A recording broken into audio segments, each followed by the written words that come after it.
call to order Wilsonville City Council meeting for July 6, 2020 at 7:12 p.m. and request a roll call, please. Councilor Linville. Present. Council President Ackerval. Here. Councilor Lehan. Here. Mayor Knapp. Here. And Councilor West is excused. Thank you. If we could do the Pledge of Allegiance, I would appreciate it.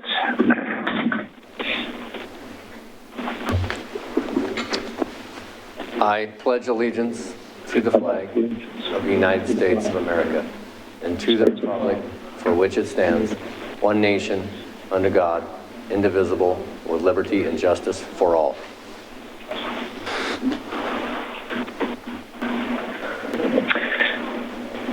Thank you. Please, the council, I'm open to a motion on order of agenda.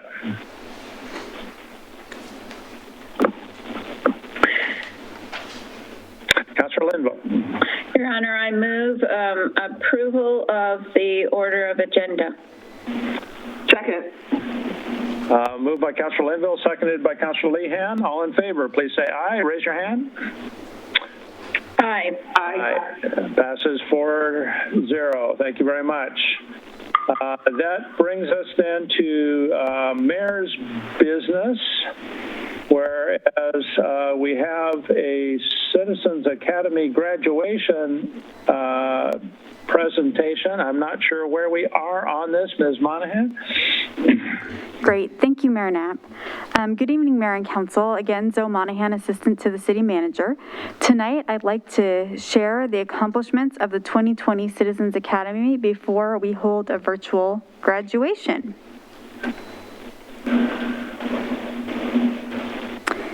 And of course, technology is not going to work for me. Is that forward button, so?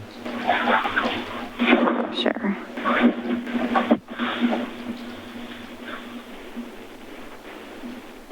Give me just one moment. I apologize for the technical difficulties. Now I've got the wrong one.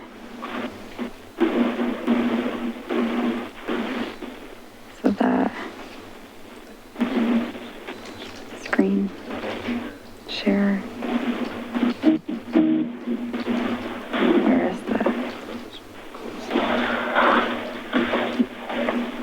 here? There we go. Great, there we go. Thank you, Andy. So our program this year had 24 participants. It was a condensed program meeting every other week from January through March of 2020.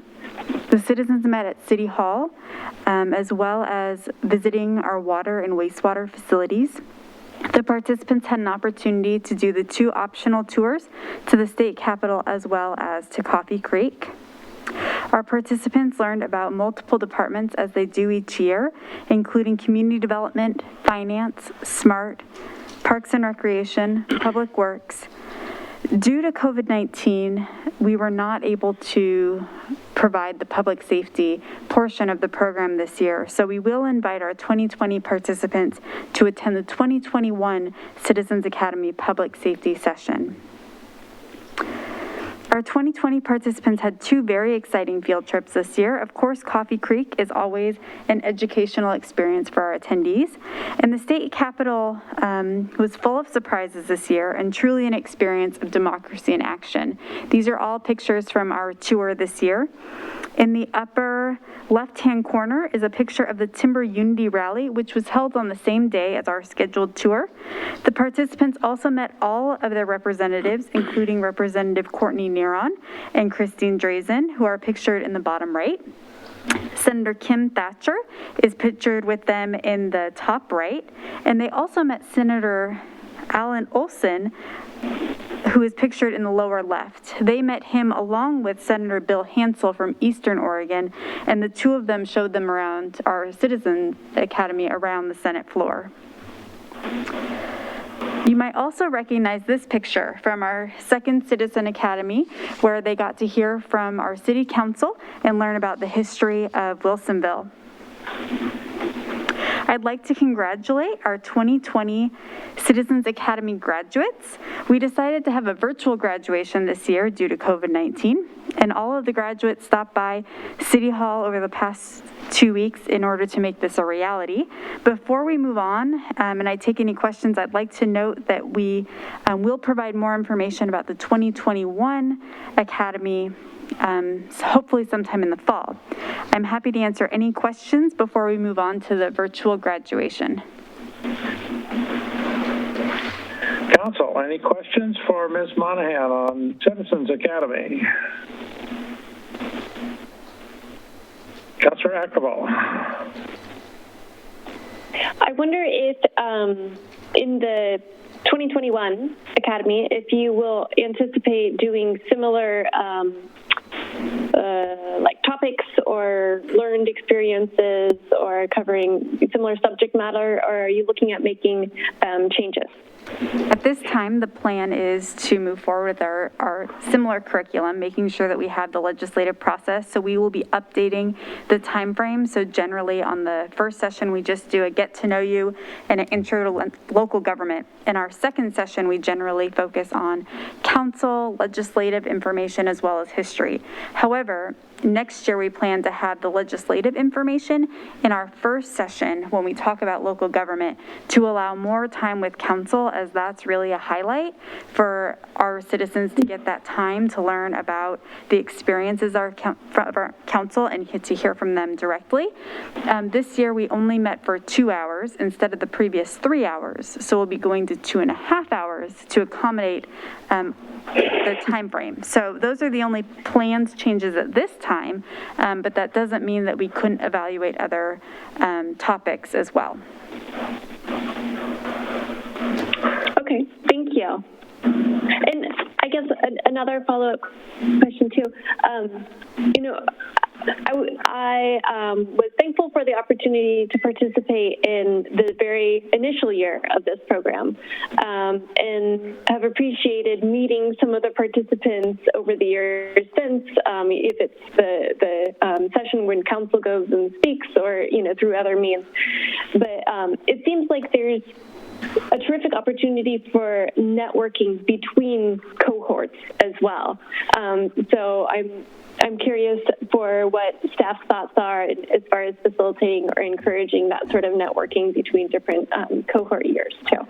I think we'll learn more in the spring when our 2020 and 2021 groups get together for their public safety session. It's something I'm open to and I can discuss with City Manager Cosgrove. We have heard from individuals from our survey last year that they would like to have some sort of Citizens Academy 2.0. They are really excited with all their new knowledge as to how they can get more involved. So we do send out information about upcoming opportunities to serve on boards and commissions, as well as volunteer opportunities. But I think it's certainly something we can discuss as to if there's an opportunity for getting people together in the future.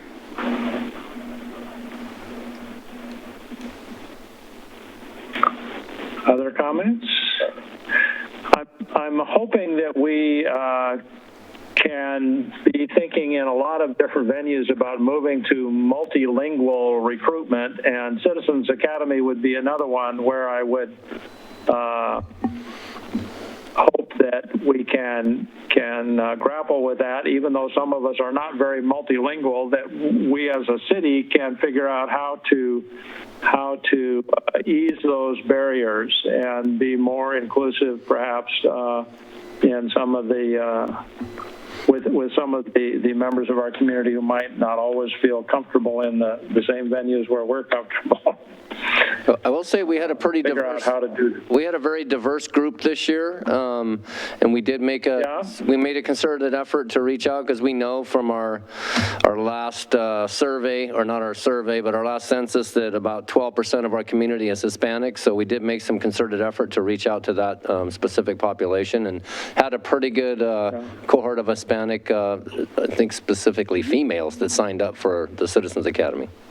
So yeah, there's a lot more that we can do in that, and are doing internally to improve our outreach to our various demographics. That's good. Very good.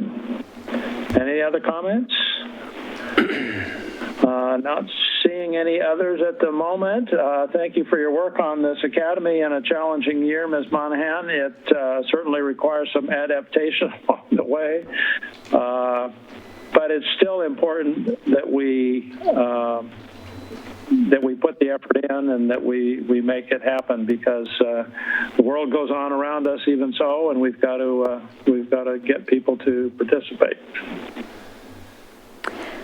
If there aren't any other further questions, we will queue up our virtual graduation. Thank you.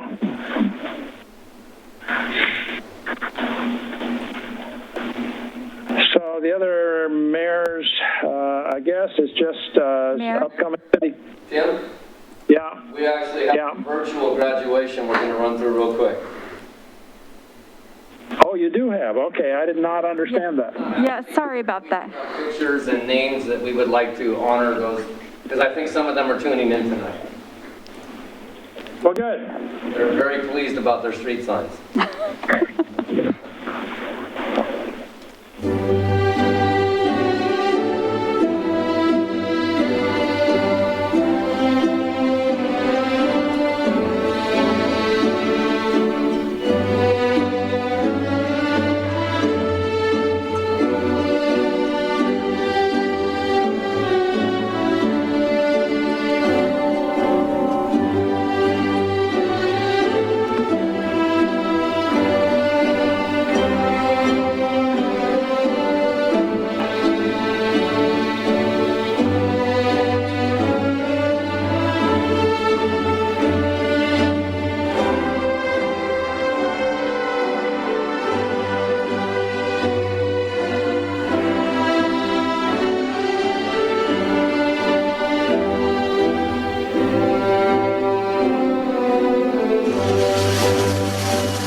All right, thank you. All right, yay.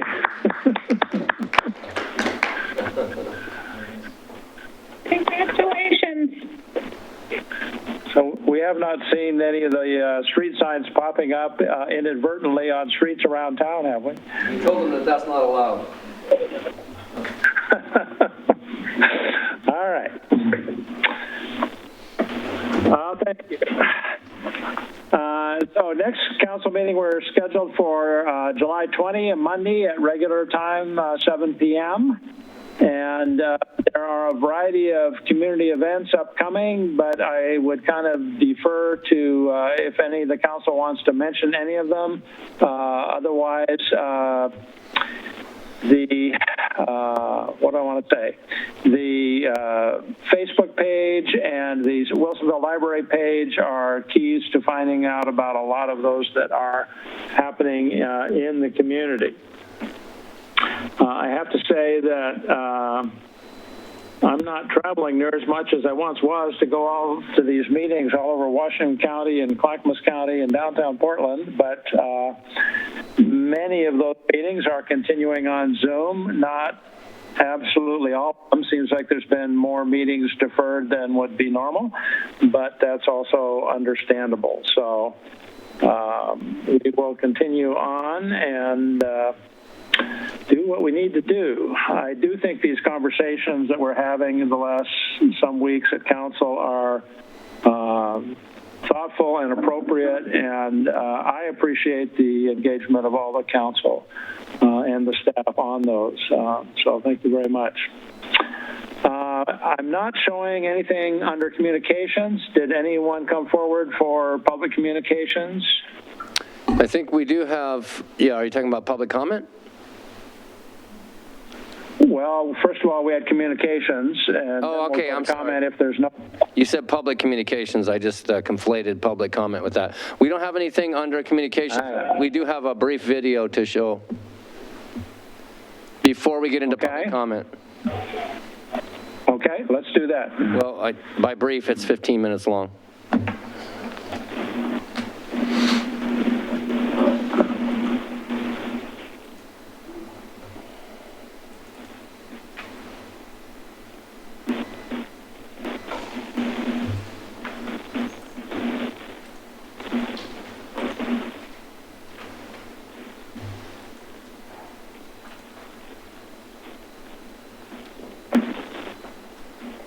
We need to talk about race. Why are people protesting? Why are people angry? Slavery ended 150 years ago. The civil rights movement was 60 years ago. Racial discrimination is illegal now. Heck, we even had a black president. So why are people still upset? We're going to go through history and we're going to look at some data, and we're going to go quickly so this video doesn't get too long. So, hang on. These are two households in America. One is black, the other is white. Today, the average black household has 60% of the income of the average white household, but only 1/10 of the household wealth. Why does that matter? Well, household wealth helps send kids to school, helps launch small businesses, stabilizes loss of income, and helps families survive catastrophic events like divorce or unemployment. What's amazing about this number is that there are lots of extremely wealthy African Americans. Movie stars, pop stars, 75% of the NBA, 70% of the NFL, Oprah, Tyler Perry, Ben Carson, Morgan Freeman, and there are a lot of extremely poor white families. Think of Appalachia and other parts of rural America. But even when we factor all that in, the average black household still has only 1/10 the wealth of the average white household. How did that happen? Well, here we go. What happened after we freed the slaves, after the Civil War ended? 9 states enacted vagrancy laws, making it a crime to not have a job. The law was applied only to black men. 8 of those states then allowed prisoners, the black men who'd just been arrested for not having a job, to be hired out to plantation owners with little or no pay going to the prisoners themselves. So, that's right, men who had been freed from the plantations found themselves right back on the plantations. Additional laws prohibited mischief and insulting gestures, which allowed more black men to be arrested and created a huge market for convict leasing. Working conditions for these leased convicts could be worse than slavery because the plantation owner leasing the black prisoner had no long-term interest in his well-being. By the turn of the 20th century, every state in the South had mandated racial segregation by law, Jim Crow laws, which supported a social ostracism for blacks that extended to schools, churches, housing, jobs, restrooms, hotels and restaurants, hospitals, prisons, funeral homes, morgues, and cemeteries. White politicians competed with each other to be more strict and specific on segregation. For example, a law prohibiting blacks and whites from playing chess together. No interracial chess playing. That might lead to lawn darts. In 1896, the Supreme Court ruled that these Jim Crow laws were perfectly legal because they, quote, reflected customs and traditions and, quote, preserved public peace and good order. These laws stayed in place until 1954, when the idea of separate but equal was struck down in the ruling known as Brown versus Board of Education. So what happened next after Brown? Well, in 1956, the Southern Manifesto was signed by 101 out of 128 Congress members from the South, pledging to maintain Jim Crow by all means possible. 5 states passed nearly 50 new Jim Crow laws after 1954. Private whites-only schools, dubbed segregation academies, popped up all across the South, many of them Christian. But now widespread civil rights protests, combined with anti-war protests that were occasionally increasingly becoming violent inspired the political rise of law and order rhetoric. Richard Nixon became the first candidate to campaign specifically on a platform of law and order. In 1968, 81% of Americans agreed that law and order had broken down in this country, and the majority blamed communists and Negroes who start riots. Let's go back to household wealth. The average black household has 1/10 the wealth of the average white household. Why is that? Because the number one source of intergenerational wealth in America is home ownership. And from the 1930s to well into the 1960s, the federal government enacted policies to actively encourage white families to own homes and discourage black families from doing the same. In 1934, the Federal Housing Administration created a risk rating system to determine which neighborhoods were safe investment for federally backed mortgages. Black neighborhoods were deemed too risky, marked off in maps with red ink, in a practice now known as redlining. After World War II, a boom of new suburban housing was built all over the country, much of it restricted by deed to whites only. In 1948, 40% of new housing developments in Minneapolis, for example, had covenants prohibiting purchase by African Americans. So blacks couldn't live in white neighborhoods and couldn't get federally insured loans for black neighborhoods. Until 1950, the Realtor's Code of Ethics specifically prohibited selling a house in a white neighborhood to a non-white family. You could lose your realtor's license if you helped a black family buy a home in a white neighborhood. In the 1930s, the FHA's underwriting manual said, quote, incompatible racial groups should not be permitted to live in the same communities. The FHA went on to recommend that highways would be a great way to separate black neighborhoods from white neighborhoods. The FHA funded huge white-only suburban housing developments, leaving blacks behind in inner cities. After World War II, the GI Bill provided subsidized mortgages to help millions of men returning from war to buy their first home. While technically eligible for the GI Bill, the way it was administered left 1 million black veterans largely on the outside looking in. In New York and New Jersey, the GI Bill insured more than 67,000 new mortgages. Fewer than 100 of those went for homes purchased by non-whites. In 1947, there were 3,200 mortgages in Mississippi guaranteed by the government for returning veterans. Of the 3,200, only 2 went to black veterans. As a result, white families after the war were able to build home equity, growing wealth for retirement, inheritance, and college education for their kids. One historian has stated that there was no greater instrument for widening an already huge racial gap in post-war America than the GI Bill. And then came the war on drugs. Inner city blacks were extremely vulnerable economically. The overwhelming majority of African Americans in 1970 lacked college degrees and had grown up in fully segregated schools. In the second half of the 20th century, factories and manufacturing jobs moved to the suburbs. Black workers struggled to follow the jobs. They couldn't live in many of the new suburban developments. And as late as 1970, only 28% of black fathers had access to a car. When a white man in Cicero, Illinois, just outside Chicago, sublet an apartment to a black family, the white community rioted, setting fire to the apartment building and smashing windows until the National Guard had to intervene. The result of all of this: in 1970, 70% of African American men had good blue-collar jobs. By 1987, only 28% did. As unemployment skyrocketed in African American communities, so did drug use. As drug use increased, so did crime. A dynamic today that we see playing out in white rural communities hit hard by unemployment and opioid addiction. Throughout the 1970s, white America became increasingly concerned by images of black violence shown on TV and in magazines. Drugs were the problem. Drug dealers and drug users were the enemy.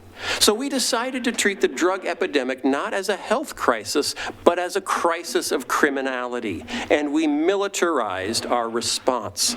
During the Reagan-Bush years from 1981 to 1991, how we invested money in anti-drug allocation completely changed. The anti-drug budget for the Department of Defense went from $33 million in 1981 to more than $1 billion in 1991. The Drug Enforcement Agency's budget to fight criminality and drug use went from $86 million to more than $1 billion. Then we came to the 1986 Anti-Drug Abuse Act, which carried mandatory minimum sentences, much harsher for the distribution of crack cocaine, which was associated with blacks, than powder cocaine, which was associated with whites. Mandated evictions from public housing for any tenant who permitted drug-related criminal activity to occur on or near premises. It eliminated many government benefits, including student loans, for anyone convicted of a drug crime. The 1988 revision set a 5-year minimum sentence for possessing any amount of crack cocaine, even if there was no intent to distribute. Previously, it had been a 1-year maximum sentence for possessing any amount of any drug without the intent to distribute. Now, it might seem like we're picking on Republicans, so now it's time to pick on some Democrats. During the Clinton presidency, the funding for public housing was cut by $17 billion. At the same time, the funding for prisons increased by $19 billion. The number of Americans imprisoned for drug crimes exploded. In 1980, there were 41,000 Americans imprisoned for drug crimes. Today, there are more than 500,000, more than the entire 1980 prison population.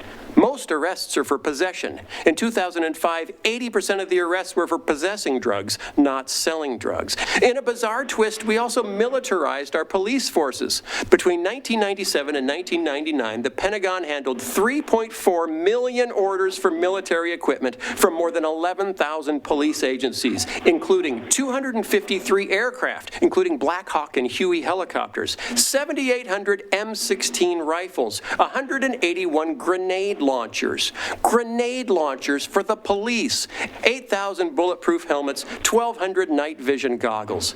We also changed policing tactics. A no-knock entry is when a SWAT team literally breaks down your door or smashes in through the windows, like in E.T. when the cops come flying in from every direction looking for E.T. So back to Minneapolis. In 1986, Minneapolis SWAT teams performed no-knock entries 35 times. 10 years later, in 1996, they performed no-knock entries 700 times. That's 2 every day. There were financial incentives for arresting more drug users. Federal grants to local police departments were tied to the number of drug arrests. Research suggests the huge surge in arrests from increased drug enforcement was due more to budget incentives than to actual increases in drug use. So what was the result? An explosion of our prison population. In 25 years, the U.S. prison population went from 350,000 to over 2.3 million. The United States now has the highest rate of incarceration in the world. We imprison a higher percentage of our black population than South Africa ever did during apartheid. Data shows that the increased prison population was driven primarily by changes in sentencing policy. There was no visible connection between higher incarceration rates and higher violent crime rates. If you are a drug felon, you are barred from public housing. You are ineligible for food stamps. You're forced to check the box on employment applications marking yourself as a convicted felon. A criminal record has been shown to reduce the likelihood of getting a callback or job offer by as much as 50%. The negative impact of a criminal record for an African-American job applicant is twice as large as for a white applicant. In 2006, 1 in 106 white men was behind bars. For black men, it was 1 in 14. For black men between the age of 20 and 35, the age where families are built, it's 1 in 9. Overall, African Americans and white Americans use drugs at roughly the same rate, but the imprisonment rate of African Americans for drug charges is almost 6 times that of whites. It may be true that there isn't explicit racism in our legal system anymore, but it doesn't mean justice is blind. A law in Georgia permitted prosecutors to seek life imprisonment for a second drug offense. Over the period of the study, this law was used against 1% of white second-time offenders and 16% of black second-time offenders. As a result, 98% of prisoners serving life sentences under this law were black. Study: African American youth in the U.S. make up 16% of all youth, but 28% of all juvenile arrests, 35% of youth sent to adult court instead of juvenile court, and 58% of youth admitted to adult state prison. Study: Blacks on the New Jersey Turnpike make up 15% of all drivers, but 42% of all stops by police and 73% of all arrests. Among all drivers stopped, white drivers were 2 times more likely than black drivers to be carrying drugs. Study: Volusia County, Florida. 5% of drivers were black or Latino, but 80% of drivers stopped were black or Latino. Study: Oakland, California. Black drivers are twice as likely as white drivers to be stopped and 3 times more likely to be searched. In Minneapolis, Philando Castile had been pulled over 49 times in 13 years, mostly for minor infractions. The 49th time he was pulled over, he was shot by the officer while sitting inside his car. He'd been pulled over for a broken taillight. Chuck Colson's organization, Prison Fellowship, recently organized a manifesto that was signed by evangelical leaders asserting that our over-reliance on incarceration fails to make us safer or restore the people and communities who have been harmed. Unconscious bias seeps into schools, too, as white teachers often assume black students are less intelligent than they actually are. A gifted student usually has to be recommended by a teacher to move to a gifted track. When a teacher is black, an equally gifted white and black student have comparable chances of being recommended. When the teacher is white, the black student's odds of being recommended are cut in half. Are white teachers racist? No. Are they affected by bias? Yes, and it affects black students every day. So where are we? The average black household has 1/10 the wealth of the average white household. This didn't happen by accident. It happened by policy. We, the majority culture, told them where they could live and where they couldn't. Then we moved most of the jobs to the places we told them they couldn't live.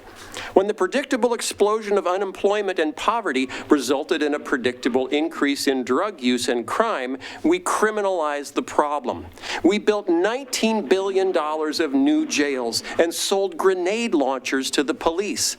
As a result, a white boy born in America today has a 1 in 23 chance of going to prison in his lifetime. For a black boy, it's 1 in 4. And that is why people are angry. Many people care deeply about these issues. Many have suggested solutions. Some of those have been tested, with results ranging from moderate success to abject failure. I'm not here to tell you what the right solutions are, because I don't know. I'm just here to ask you to do one thing. It is the thing that begins every journey to a solution for every problem. What am I asking you to do? Care.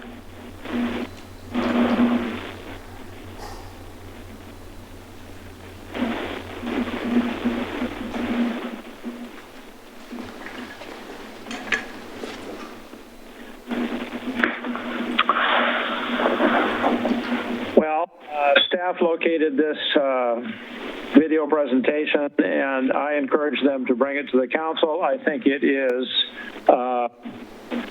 telling in a lot of ways, a very succinct micro history of our country in some ways, and a beginning to understanding of why some of the problems that we're encountering are here.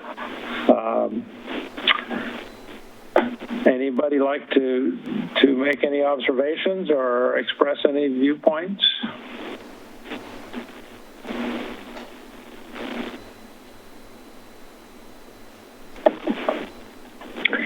Councilor Linville. Well, I had seen this before, and it just all I can say is wow, and it makes our job appear more critical and yet more daunting to try and impact. But I think we need to continue to to do some soul searching, and I'll save my comments for my counselor concern, my counselor comments. So further than that, but thank you, Mr. Cosgrove, for bringing that. Thank you. Anybody else? Councilor Ackervall? Thank you for the presentation, and thank you to the rest of the council for watching this too. This is a difficult and it's a painful thing, and I think first and foremost right now is I would like to listen more and listen more. I believe we have some members from the community that are here to speak tonight, or virtually, or in person, or something. And during work session we had some discussion on different ways that we could facilitate that ability to listen. So I want to continue on that path, and I want to give space to those voices right now. Councilor Lehan. Yes, as you recall in the beginning, one of my first comments on this subject was you can't really look at police issues without looking at the criminal justice system from top to bottom, from the defense attorneys, the public defenders, to your district attorneys, to the county jail. And the county jail is also under the sheriff. And there are a lot of questionable things, in my opinion, that go on at the county jail and our prison system, and throughout the criminal justice system. So we can fix the community policing situation, or at least improve it a little bit. But if we don't look at criminal justice and the deep damage that it does, then it will be for naught, because that's a big part of the issue. And I thought this was an excellent little presentation, video on that tied that together. That's all. It makes me think that all of the discussion that seems to be happening at the state level about reforms are about the policing side of it, not yet about the criminal justice side of it. So I guess we'll have to see and lend our voices where appropriate. Why don't we move forward? I think we've got some citizen input for tonight. I'm not sure if it's live or virtual, but please share with us what we have. We have at least one here at City Hall, and then I think the rest are virtual. Nope, we have two at City Hall, I'm sorry. Two at City Hall and the rest are virtual. So we'll do the first at City Hall, right? Okay. Yeah. It's going to be a virtual / City Hall. Okay, virtual / City Hall. All right. Okay, good evening, Mayor Knapp, council members, Brian, Kim. Thank you for having me.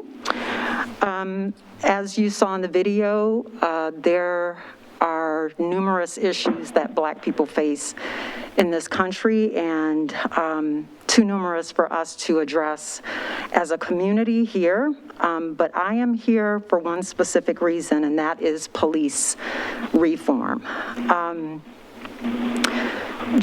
Okay, good. Jay has the video up. So I was very pleased to see that the bills that passed at the state level addressed a lot of the issues that were is a concern for me, as well as a number of Black people in this community, as well as across the country. But I see it as an overarching platform for the local government to really push those bills forward in the police department. So the bills in and of themselves are not going to do anything. It's the work that needs to happen at the local level that will actually create change. And that's why I'm proposing a Citizens Police Advisory Committee. And what that will entail is holding our police departments accountable to those policing practices that are fair and create a safe environment for all racial groups. Next slide.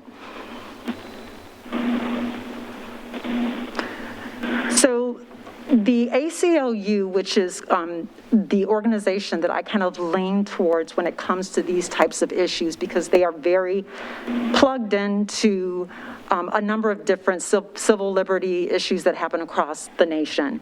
And so they have the best advice in terms of how can citizens get involved in their local governments to render change in our communities. And so the initial one was a citizens review board, which is focused primarily on accountability with the police department. And definitely the accountability is a focus here. But I felt like it did not bundle in an element of community building and trust that needs to happen with the community and the police. And so that's where we landed on, or I landed on Citizens Police Advisory Committee, because it's a hybrid of accountability with the police department, as well as building a community of trust and transparency with the community of Wilsonville. So our mission is to foster a trust partnership between Wilsonville residents and the police that will facilitate fair policing practices and outcomes for all racial groups. Next slide. So in that video that was played, there were a ton of statistics. And the one that's most striking to me when it comes to policing practices is the number of Black people that are killed at a disproportionate rate at the hands of police officers. In absolute numbers, white people are killed more often than Black people, but the rate at which Black people are killed at the hands of police officers is at a much more disproportionate rate than whites and even Hispanics. We only make up 13% of the population, but yet we're killed more often by police officers than any other racial group. And the question is it because Black people are somehow more violent or more criminal? Absolutely not. It's racism in police departments and policing practices that causes this number, that results in this number. So profiling, stopping people, stop and frisk, seeing people on the streets, you see that they're Black and you assume that they're criminal. Those are the things that we're working against. So although half of the people who are shot and killed by police are white, again, Black people are killed by police at a disproportionate rate. Next slide.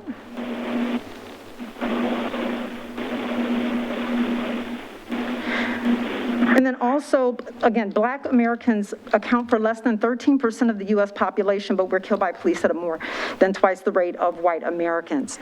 This is very troubling for our community. And again, it's not because we're more criminal, more violent than any other race of people. It's just that we've been targeted. We've been targeted and we've been perceived as more criminal because of the color of our skin. And so, just quite frankly, Black people do not trust the police, and this is the reason why.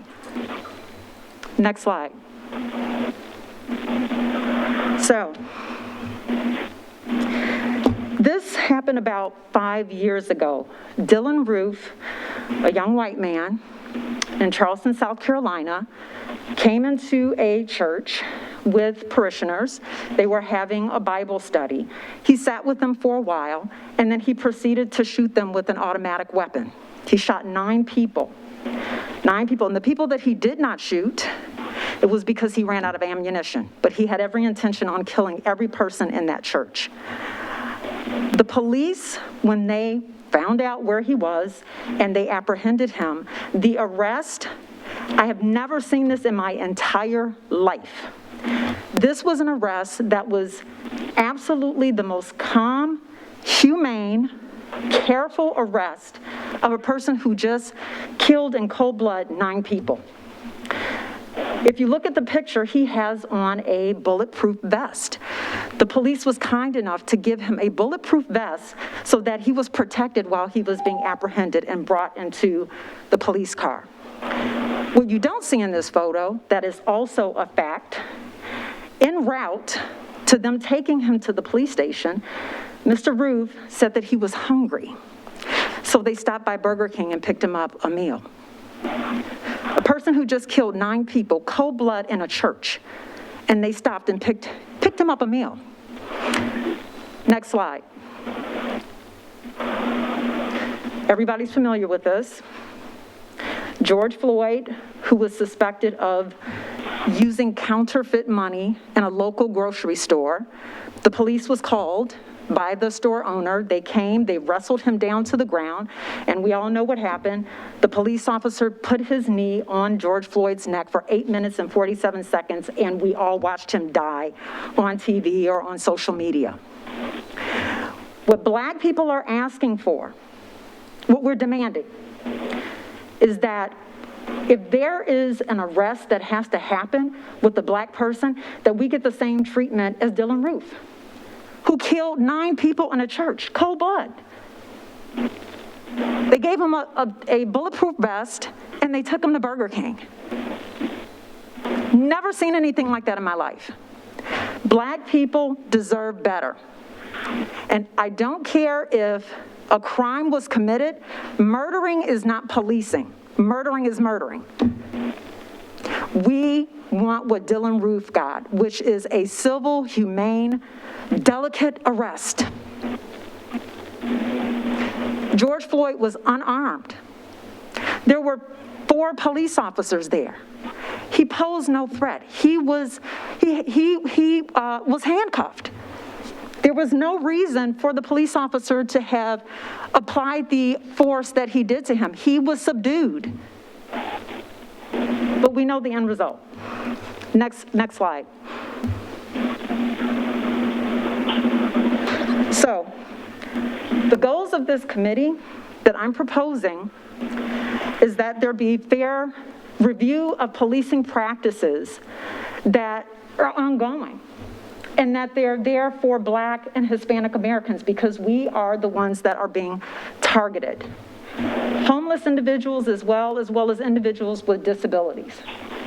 The police officers that spoke earlier talked about some of the training that they get with people who have mental illnesses. 100 miles south of here in Eugene, Oregon, they have a program called CAHOOTS, and it stands for Crisis Assistance Helping Out on the Streets. It's a program partnership between the Eugene Police, the fire department, the ambulance system, and crisis workers. They dispatch this team instead of the police when there are events that involve people with mental illnesses. This is just 100 miles south of here. But none of those police officers reference that. You have best practices right within 100 miles of you. Why aren't we establishing those type of programs? Portland is already doing it. So these are the types of things that we want to see that's going to promote change in the community. The police officers also talked about an annual presentation of data. I think one of the council members talked about that being too long of a time to go by for us to understand what's happening in the police department. We need quarterly updates. The police chief, the sheriff should be showing up to these meetings on a regular basis so that we understand what is happening in the police department. And we're working side by side with them to really understand how are these policing practices really being evaluated. They think that they're doing a good job, but we all think we're doing a good job. If you do a self-assessment in your own jobs, you think you're doing great. But your boss's boss might have a different opinion. You start peeling back the layers, I bet you we will uncover there are some gaps in their policing practices that show that they're racist and they unfairly are applied to people of color. Citizens' complaints, where do they go to? They go to the police department. How do you grieve against a group and that same group investigates your complaint? There's a huge conflict of interest there. The police should not be investigating their own selves. The police cannot police themselves. Those are the things that should be changed immediately.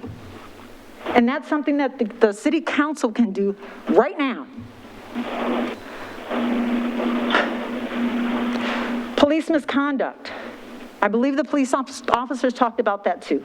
That's another internal investigation. There's a bias. They are inherently biased. Those are their police officers. If there is police misconduct, there needs to be an impartial, unbiased group that decides whether or not if police misconduct did truly happen or not happen. And right now, the integrity of those investigations are grossly diminished because the police is investigating the police. Same with the district attorney. A district attorney historically works with the police to convict suspects, charge and convict them. They work in partnership. A district attorney should never be doing an investigation. It should always be an independent counsel to do that. That's at a much higher level that I don't know if we can change, but that's what's happening, and inherently there is a conflict of interest. The community part of this is where I think we don't want the police to have the perception that we're trying to control their jobs. We're not trying to do that. We're trying to have some communication and have conversations, hard conversations, about race so that we can understand where each other is coming from and we can share our experiences and we can share the things that we have in common so that we can truly build a community where we feel like we're partners. Right now, Black people do not trust the police, and that has to change. And like I mentioned before, if my son, who's going to be driving 2 years from now, gets pulled over, I'm worried that he's going to make it out of that encounter with the police alive. The same with myself and the same with my husband. Next slide. So this happened about a year ago in Clackamas, at the Clackamas Mall. A young man, 12 years old, was having a fight at the mall. The mall security called the police, and the police came out. And from what I understand, from what I read, he did not want to stay. The police asked him to stay. He did not want to stay. So they handcuffed him and put him on the ground. You got 3 police officers, what it looks like in this photo. He's handcuffed and he's on the ground, a 12-year-old. A 12-year-old. To me, that's excessive force. You have 3 police officers. This young man couldn't have been any more than 130 pounds. Did it really require you to handcuff him and put him on the ground? It's unnecessary. And so when the police talk about excessive force and what that means, what does that really mean? As a city council, we should be asking ourselves, define that for us. Let's all get on the same page on what does really excessive force mean and in different situations.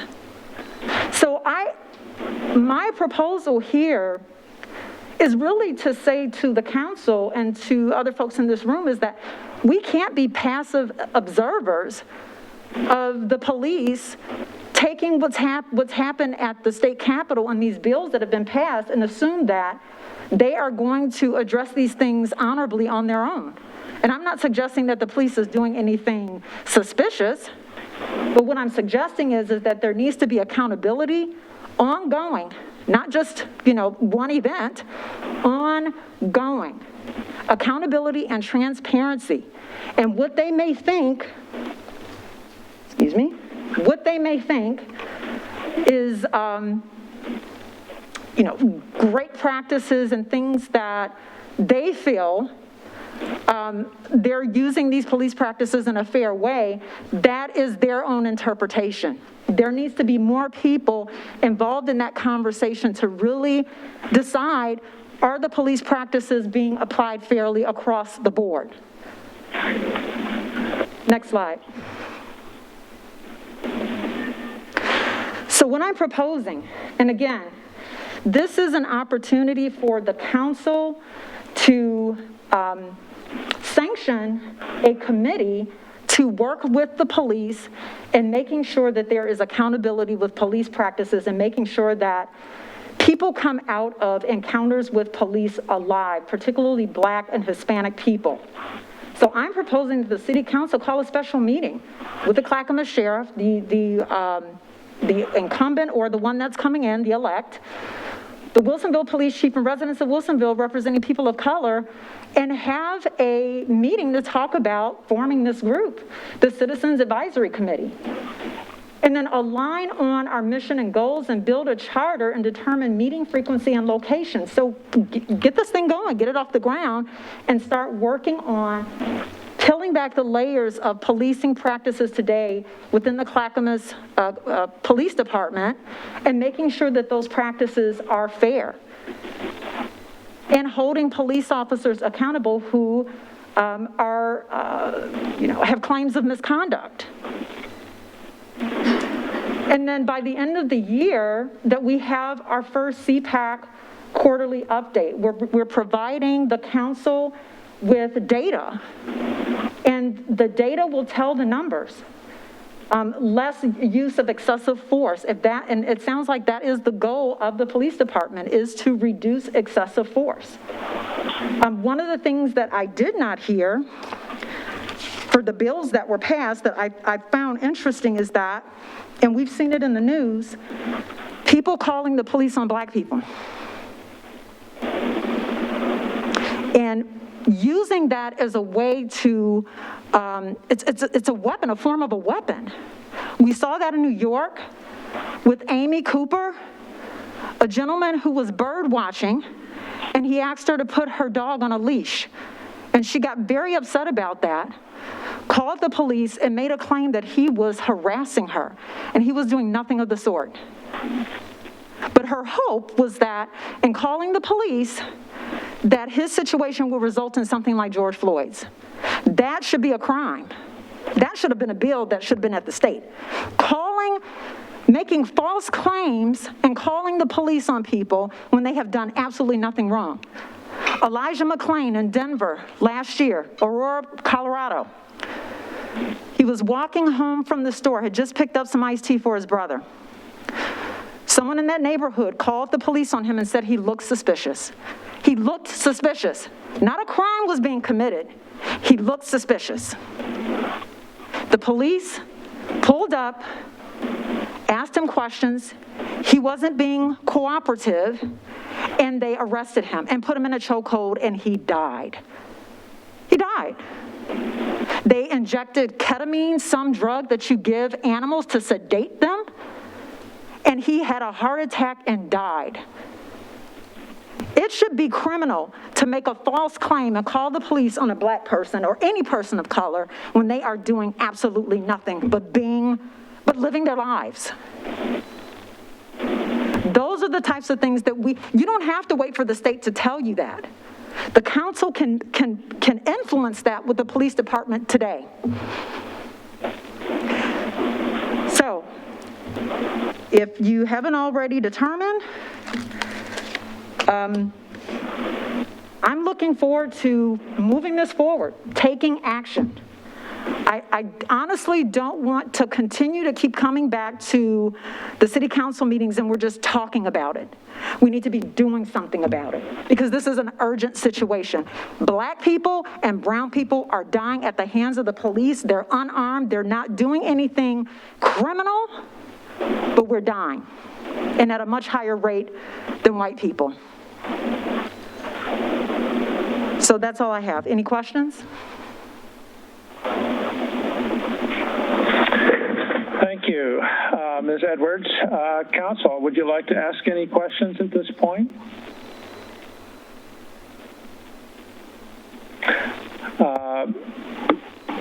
the actions that council can take are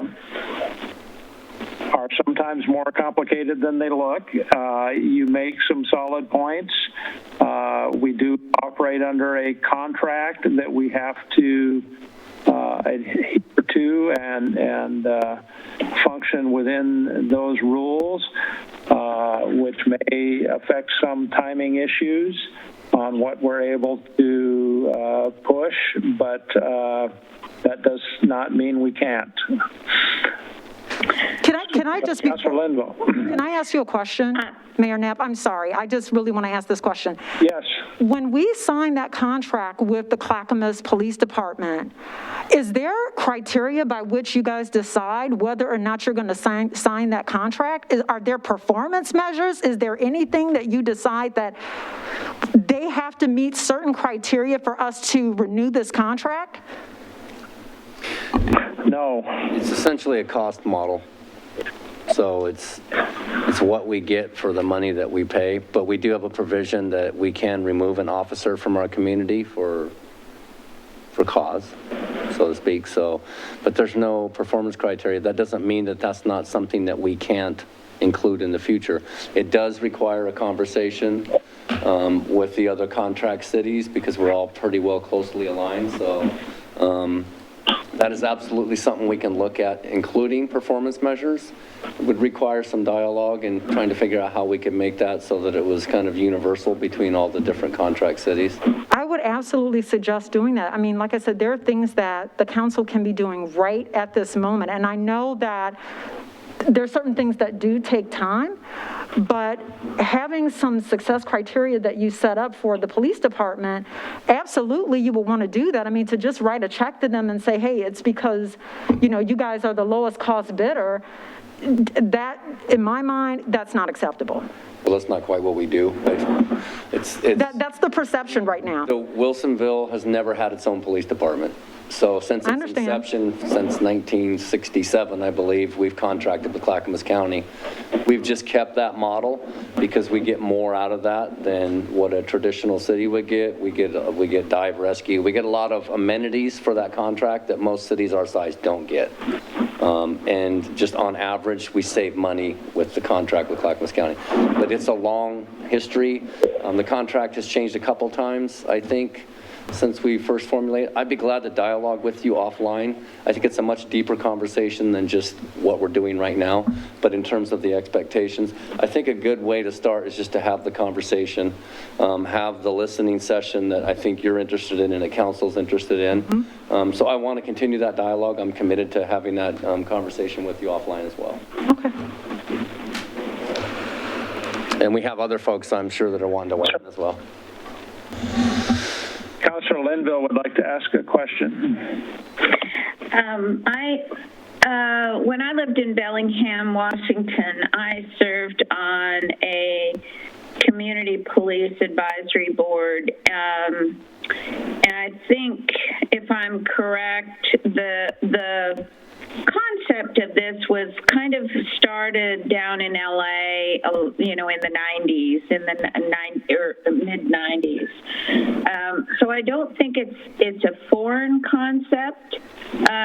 What probably narrows the focus of the suggestions that you have to do mostly with providing some feedback and oversight of incidents that happen and providing some community feedback. And I'm just kind of wondering how you see. I mean, I hear the urgency in your voice, and I'm not disputing that by asking the question at all, but I'm wondering, how do you see if the city puts together some kind of a diversity, equity, inclusion commission or a council? How do you see that what you're suggesting might interface with that, or be a part of that, or would this be separate? What are your thoughts about that? So the way I envision this, and of course this is, me doing some research with what's been happening in other cities that are much further along with these types of things than, some other cities. But the way I envision this is that the police and, specific citizens in the community work together to look at current policing practices, making sure that those policing practices align with some of the bills that are already in place and the new bills that are coming down from the state, and making sure those things are right and they're fair. Also looking at citizens' complaints. Like I mentioned before, a citizen's complaint against the police shouldn't go to the police.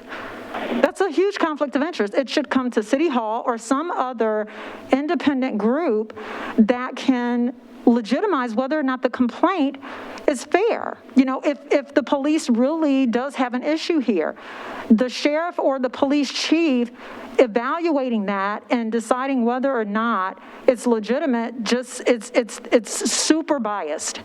And it's a huge conflict of interest. And so I think a citizens police advisory board, those things could come to the advisory board as well and decide, okay, well, how was this, what is the content of the complaint? How was it handled by the police officer? Does the way that the police officer acted in that particular incident, did he follow policy or did she follow policy? I think the other thing, too, is the community piece, is bringing together the police and residents to talk about racial issues. It's a very uncomfortable topic. It's very hard to have those discussions, but they are necessary. And it's important for the police to understand culturally the things that Black people engage in, the things that Hispanic people engage in, what's important to us, what's important to the police. Just have a dialogue. That doesn't happen. In LA, they have what they call a senior lead officer. They call it SLOW. It's an acronym for senior lead officer. And that person's role primarily is to be a liaison between the police department and the community, to bring those groups together so that they can share experiences and talk about the concerns that they have on both sides. And decide as a community, a collective community, how they want to move forward in addressing some of the issues that are occurring in their community. And so the advisory committee would have multiple responsibilities, if you will, but it's centered around accountability, transparency, and community. Those are really the key tenets of the committee.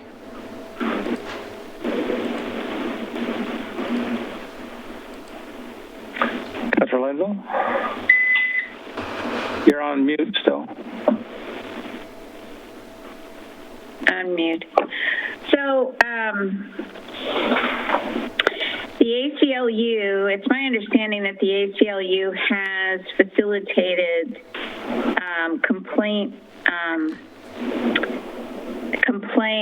processes with the state, and that there is a citizen complaint form that would relate specifically to the Clackamas sheriff. And I guess as I'm thinking about your issues, the question that I ask myself is,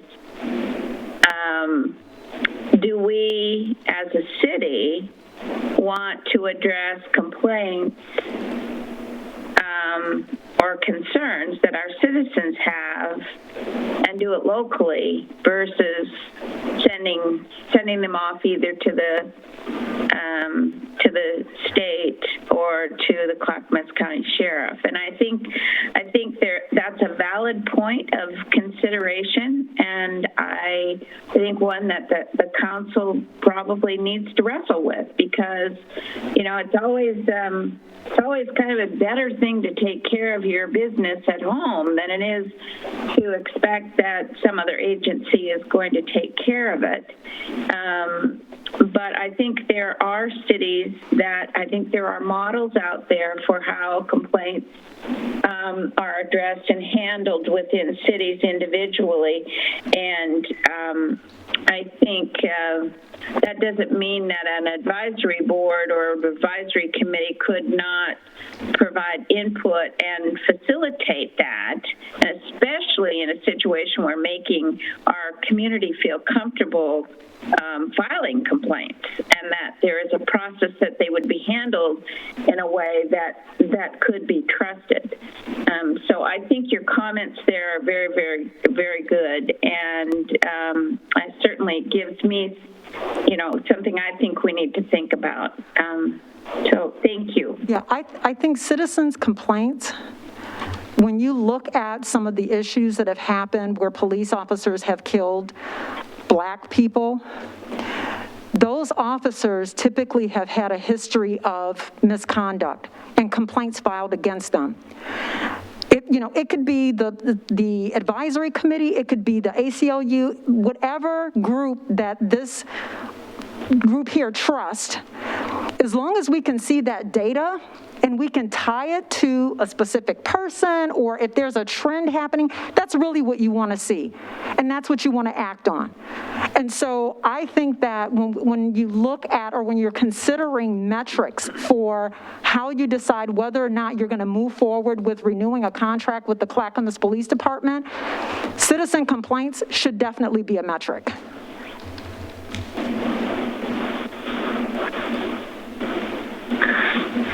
I wonder, in the way of still being a pretty small city here, whether we have, instead of trying to invent the wheel ourselves, whether we could do some research and find out if there is a model of this type of a function in cities somewhat similar in size, maybe to what we are, from which we could draw some lessons and some information and help us figure that out. Certainly would take a little bit of research to do that. Councilor Linville, again, you're still. I'm sorry to take up so much time, but there are other cities. I think Urbana has one, Sacramento has one. There are other cities that actually have a complaint office, a citizens complaint, or a review board.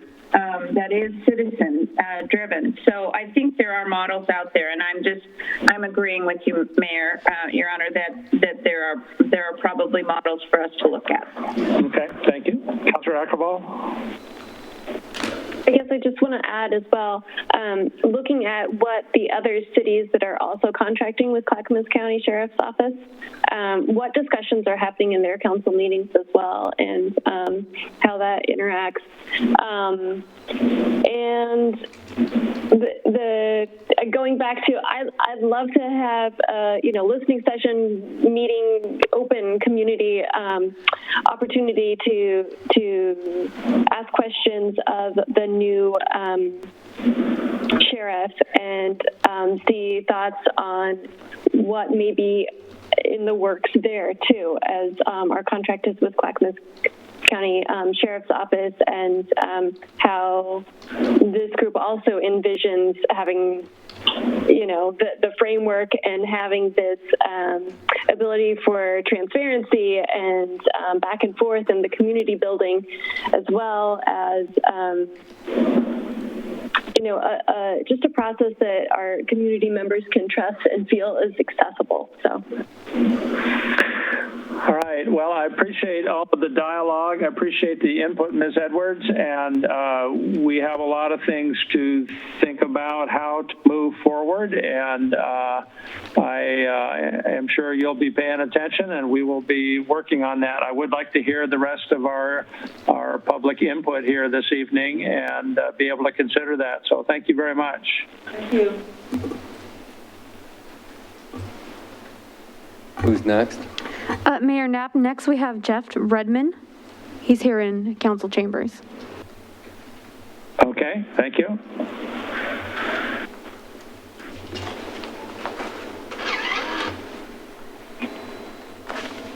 Good evening, Mayor. Good evening, Council. For starters, I want to say that, I've sat in the room for the last hour plus watching some pretty powerful discussion. So it's kind of changed to a certain degree how I'm going to present what I have for you today. Very powerful and very impactful presentation. I'm the first, being a businessman for 35 years, there's not an organization on the planet that can't continually look at itself and continually try to improve. The police department, law enforcement is no exception, right? So it's just something that we've got to look at. The presentation or the video that talked about, the inequalities and whatnot, and in the ending phrase, the man said that he wants us to care. So I've kind of woven that into what I'm going to present to you. I've been a citizen of this, in this city for 25 years. I've raised my children. I've planted trees. I've fixed sidewalks. I've done all the things citizens should do. I care. So I'm going to present my two topics in that format. The first thing is more of a question, and both these I'm open to being part of the solution. Okay. So if I can be part of the solution, you've got my number, you've got my email. I'd love to have a further conversation, but in respect for the time in this format, I'll keep it pretty lean and mean. For starters, my question is, what is the city doing to proactively safeguard and protect the community from some of the violence and destruction that we've seen throughout various cities in the country, and close at heart, Portland, right? So again, I don't expect an answer right now, but what are we doing to safeguard this building, from being spray painted or destroyed? The Vietnam Memorial, very precious to me. I walk by that thing almost every day. That's a beautiful piece of art here, right? The parks, the churches, the businesses, my home, your home. What are we doing as a collective team with law enforcement, you all, and the citizens to prevent that from moving in here and destroying things within our city, okay? The second topic, very close to the discussions today, more of a request. Again, I got to go back to what we talked about throughout this thing is there's not an organization inclusive of you all, the businesses I work for, that can't constantly train and refine, right? Period. I'd like to ask the mayor and the council that they involve the citizens in the community if there are any discussions regarding changes or reduction to our law enforcement in the city, okay? Resources, shifts, cars, anything that involves a reduction seems to be a topic now in discussion across the nation. Any reduction in resources that support our law enforcement, I think, should be tabled with the citizens and the community, period. Not just after the fact told that there's going to be a reduction. We need to be a part of any decision making if there is, God forbid, any reduction, okay? And again, in both these situations, I'm here to be a part of the solution, and I appreciate your time. So I'll open myself up to any questions you might have. Thank you. Council, any questions at this point? I don't think we've got any questions for you right this minute. We do have more testimony, I think, virtual testimony to listen to tonight, so we will keep your comments in mind also. Thank you. I do appreciate your time. Thank you. Mayor Knapp, next we have Aaron Woods, who'll be joining us virtually. Okay.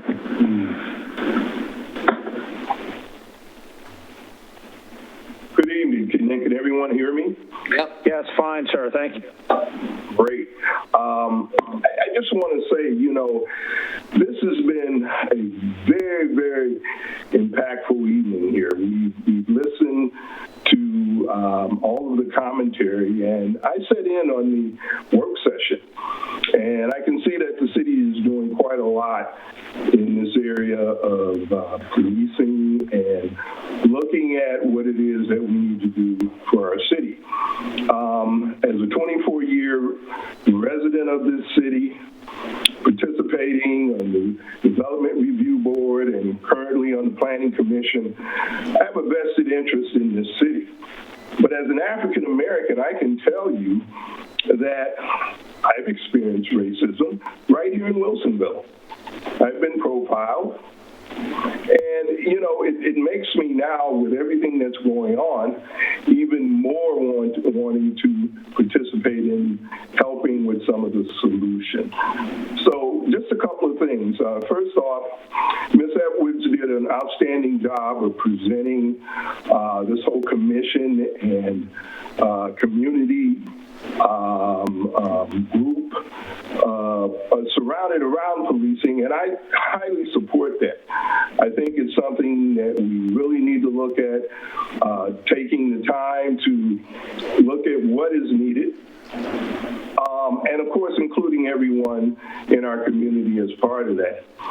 A couple of things, though, that I didn't hear this evening, and maybe it's in the minutia of some of the 5 bills that we heard that were passed, but one is on racial profiling. That is all a big part of this whole policing situation. I've had individuals ask me, well, how do you know you were racially profiled? If you're an African American and a male, you know that when you're stopped for no reason, really, and it's drummed up. So I think that needs to be a part of this whole discussion and put into whatever it is that we decide that we're going to do. Another question that I have, it's a question really, and I didn't hear it, and I haven't seen this anywhere. Do our officers wear body cams? And I don't know if anyone on any of the counselors know that question or the answer to that question, but that's another question that I have. But everything that I've heard this evening, I mean, it really, all the questions that I had have been somewhat answered, except that I will just tag on to what Ms. Edwards said here about we've got all of these wonderful bills now, and everything is to start to take place to help with police reform.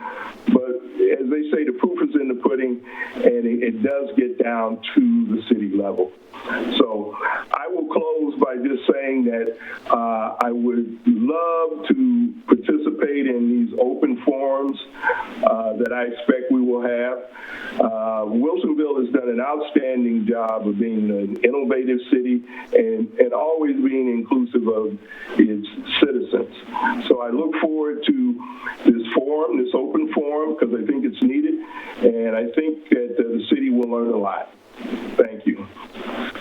Thank you, sir. Just in brief answer, we had quite a discussion about body cams several weeks ago. No, the county sheriff's department is not so equipped at this point, and since our officers are a small part of the overall county, it's part of a bigger question about where we go. I think that is a valid question on the table, given the social dynamic of all the concerns across the country, and coincidentally, the fact that we have an elected new sheriff coming into Clackamas County starting on January 1. So it's a perhaps appropriate time to re-energize that discussion. Thank you. Thank you, sir. Mayor Knapp, next. We have other... Next, we have up Trey Hester, Leticia Perez, and Shannon Bodie. Thank you.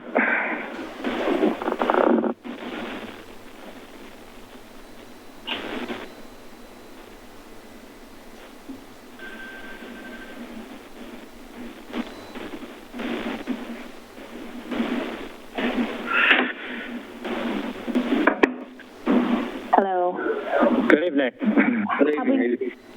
Good evening. I'm going to start us off. My name is Leticia Perez, and I'm a Villebois resident. And we are going to share a little bit about a recent event that we had here in Willowbois in order to, having some technology problems, of course, in order to have some conversations about race in our community. And this was the flyer, and you may have saw it on Facebook pages in Wilsonville or the Willowbois Hood page. And, you know, some of my personal questions, I'm a science educator with an emphasis on equity and access, and I'm really passionate about how interpersonal connections and community can lead to systemic change, especially for populations that are underrepresented. And with the news of Breonna Taylor and George Floyd, I went to see Facebook to find out what is happening in our community, as I've only lived here for 5 years. And there were a lot of conversations in our community around Black Lives Matter. There were a lot of coded language that suggests to me that residents are really relying on fear and stereotypes of minorities. And there were threads going back and forth, some 100, 200 participants coming back and forth, and it made me wonder what is happening here in Wilsonville. And I've tried to have conversations face-to-face and couldn't really get anyone to meet, as I'm a newer person and I didn't know how to get involved. And so these wonderings of, you know, what is Wilsonville doing to enact policy and positions that prevent this cradle to prison pipeline that we've been hearing about, and to reduce negative impacts of community of color with the police. Personally, I've been followed around. I'm a very light-skinned Latina. I've been followed around in Fred Meyer's. I've been stopped to show my receipt more times than I can count, and there are not some great experiences at Bridgeport. So when these are experiences in our community, and on this Facebook thread, Trey Hester, who's going to talk next, he put out a call. A lot of people are talking on the internet. Are people willing to get together face-to-face to talk? And I'll let him take it from here.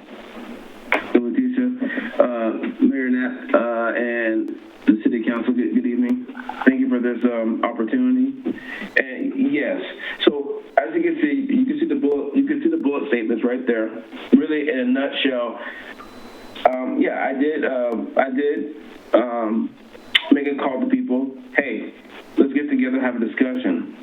Let's put your money where your mouth is. It's easy to type on a keyboard or on your phone. Let's get together face to face so we can look eye to eye and talk. The goal of this as a collective was to get people from the community to talk.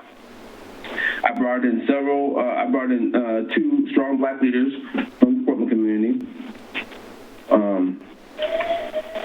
My friend Rob Ward and a friend of mine, Joan B. Keller, and then also a friend of mine, Terry Cummings. She is on Westminster City Council. They both spoke a powerful message, and they would open up to the community, and a lot of people talked, and it was good. It was a good dialogue. I was born and raised in Portland. Me and my twin brother were born here. Experienced racism through grade school, junior high, high school. Had some battles.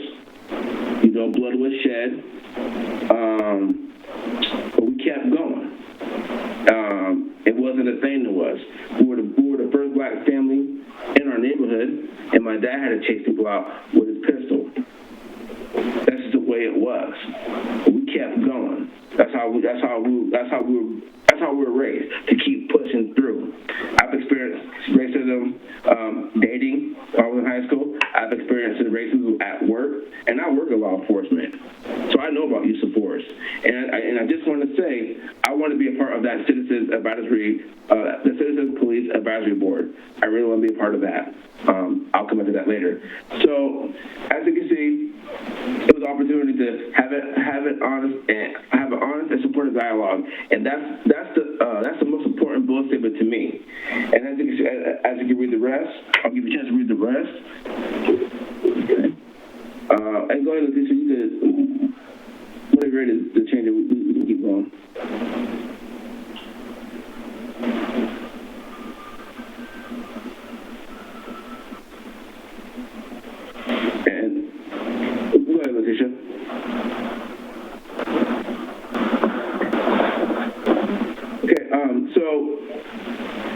next steps is we plan on setting up another one, planning another community discussion, and we would love for all of you to be there. We would love that, and that way you could be amongst the community. Because I feel one thing I do feel is whenever you're in a government position, you need to be amongst the community. The one thing that gets lost now, the one thing that's been lost, and we can go way back as far as government goes, is that we are a servant to the community, not the other way around. We need to be amongst the community, and you need to keep it, or I would say, you need to keep your ear to the street. And so we're going to continue to ask questions of you, and we're going to continue to brainstorm and come up with solutions. That way we're part of the solution, and we're not part of the problem. Because I'm a solution-oriented person. I'm all about solutions and working towards a solution. What we're seeing going on now is a movement. Now, we've been watching this for decades. The things going on, we've been watching for decades, and people have chose to turn the other cheek. But now it's in our faces. We have to face it now. There's no running. There's no more hiding. There's no more washing away. Throw it under the table. It's here. It's not going away. So it's time to face it and start having these tough discussions and realizing what is real. It's in our face. Again, once we get this plan, I would love for all you guys to come. It'd be an honor. And I'm going to pass this on to Shannon if she is on. Is she on, Leticia? I'm here. Hi. Hey. Can you hear me? Hey, the floor is yours. Hi, my name is Shannon Bodie, and I happen to be the across-the-street neighbor of Trey. And when he asked if I could get involved, I felt like it was a gift because I had wanted to do something. I run my own business. I have since I was working in college for over 25 years. And I'm busy, like a lot of people are. But what Trey offered was something that I could do, that I could actually help my community, and I could learn something. I work on a best-selling book. I'm a book designer, and it's about nonviolent communication. And one of the things that's taught in that is one way to diffuse anger immediately is to allow somebody to be heard. And I thought that's what Trey was offering, was a way for people in the community to not only be heard, but also other people like myself that don't always have the opportunity to hear the words that Trey might want to share or Leticia might want to share, to give me a safe space to go and listen. And I really was grateful for that, and I wanted to do whatever I could to help. Because honestly, as a white, middle-aged person, I've had many different friends of different races and different colors, but in Wilsonville, I don't get that much opportunity because I work at home to actually interact and hear perspectives that often. And I thought that's what Trey and Leticia gave at this event. And I think if there were more of them, it would really build our community and it would open people's minds. And I would really like to see that happen. We did have some questions that we got together. And I know some of this, I've been really excited. I've been listening in since about 5:30. And I've been impressed with how much has been addressed already by the council. So I really appreciate that. But one of the questions that we had early on was, how is our city working to create more diverse participation in these community review boards and citizen advisory programs? I know that that was addressed and that there have been more diverse voices heard, and we'd like to see more of that.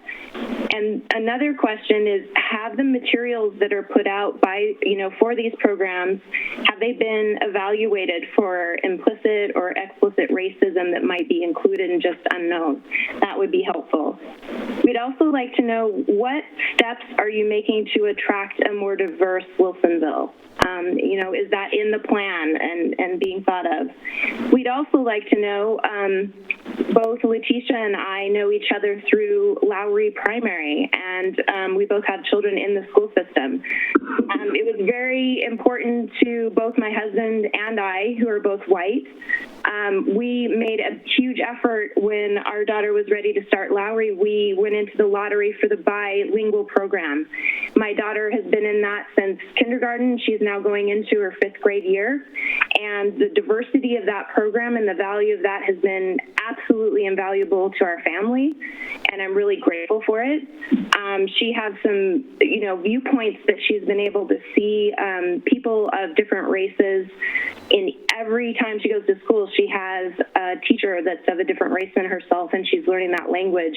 And what that teaches her is to respect someone of a different race, and that they are intelligent, that they are somebody that is an authority figure, and I value that so much. And so one of our questions was, how are you partnering with our school district to address student reports of racial incidents? Because we know that they're happening even in Lowry Primary. We know that they happen. And as parents and members of the community, I think when we address that for young people, that starts to build their confidence in our leaders, and we were just curious what's happening in that way.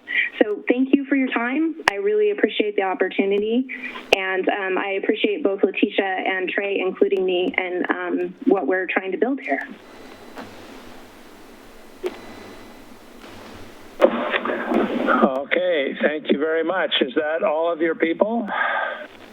Yes. All right, and am I correct that you're all residents of our community? Is that correct? Yes, sir. All right, great.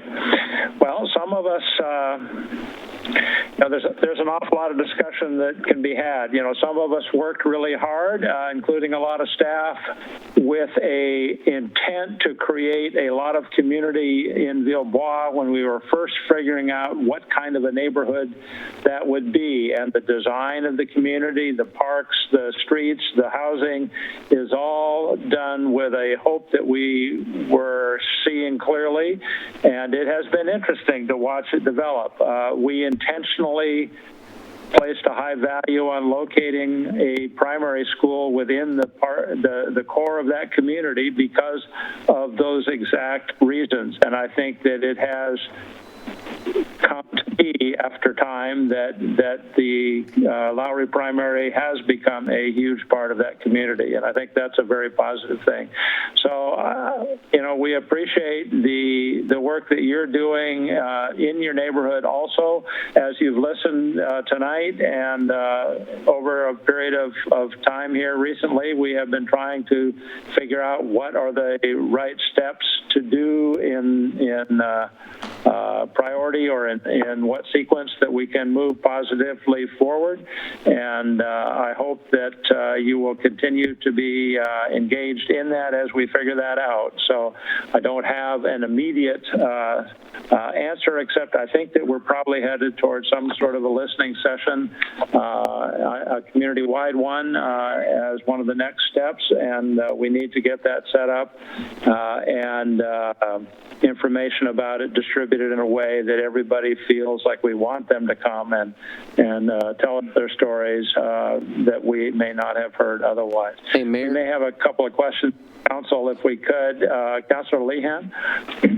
Well, I just had one to kind of follow up on what the mayor said, but yes, we spent probably 20 years trying to build Villebois into a diverse community, diverse in terms of housing types, certainly to integrate sheltered housing for people with disabilities of various sorts, and to provide a lot of public amenities in terms of parks and park features that would be available to all the residents. We ran into quite a bit of resistance to that in Frog Pond. And if you followed the planning there, you may recall that neighborhood wanted only large lots, only expensive single-family houses, and one of my regrets that we did that. And that's what we have there in Frog Pond West.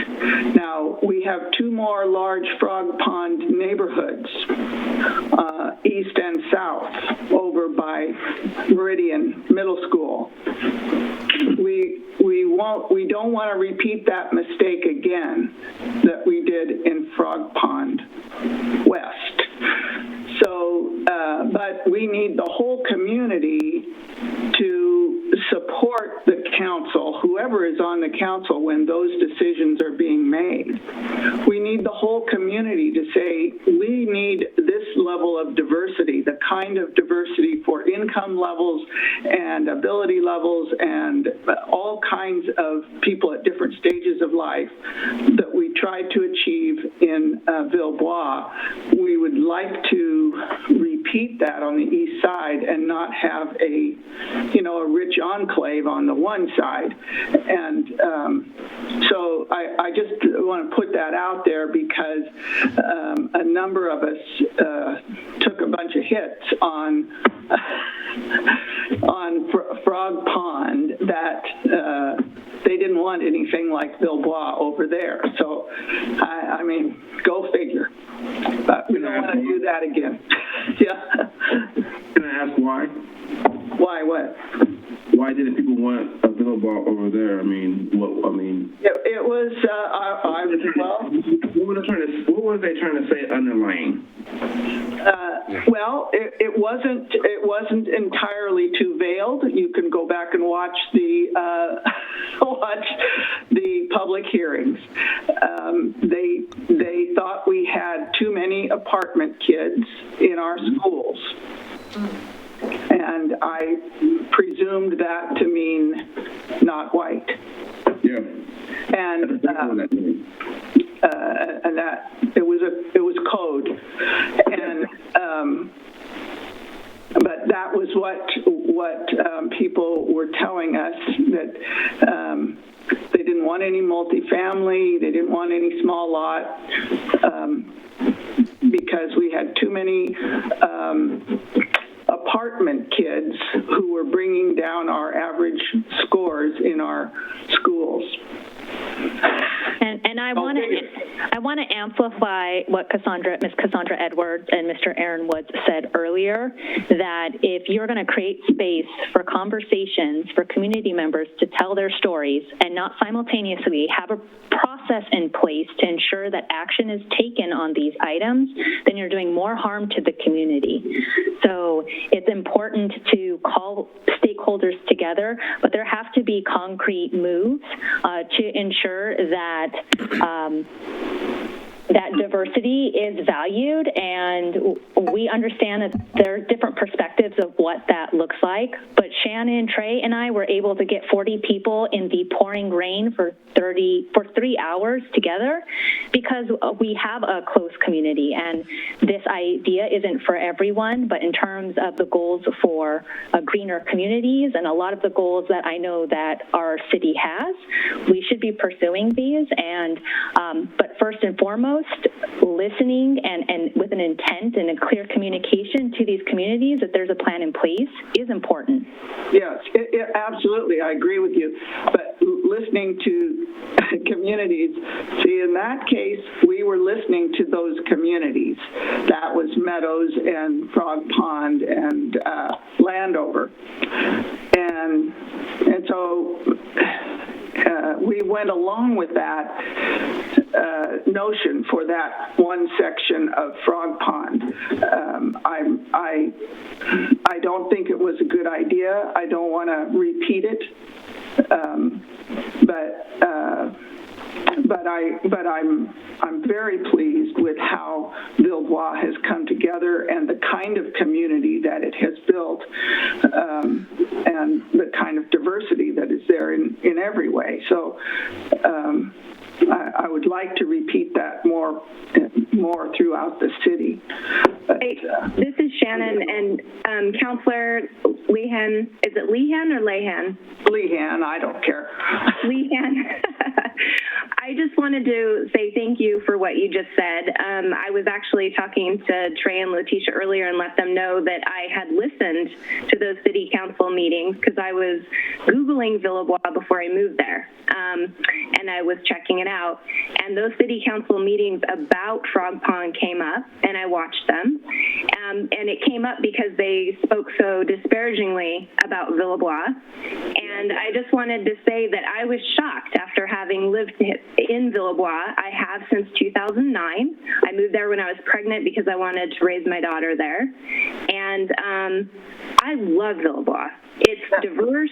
I have had friends that have lived in those quote-unquote apartments, and they lived there for over 6 years. They were not, I believe the term was transient that some of the people used, if I'm correct in remembering correctly, and they were not transient. They were young families that worked in our communities and were raising their kids, and that's where they could afford to live because, to be totally honest with you, the rental price in Villebois apartments is not inexpensive. No. It's not inexpensive at all, and it's not easy to be able to afford the rent there. So I was quite shocked and saddened to hear some of the comments that people made about their property values going down, and I believe that was some of the fear that I heard in those meetings. So thank you for your comments. I'm glad to hear that maybe some different thought will be put into it, and I'm also hearing from you, if I'm hearing you correctly, that maybe some diverse voices need to come to the city council meetings to express how much we value Villebois and Villebois-type living, and maybe that would help you guys make a decision that's not just based on what I heard was pretty one-sided discussion. And I hear you on that, and I would, be happy to do that if that in any way helped on future development. Certainly appreciate it. Thank you.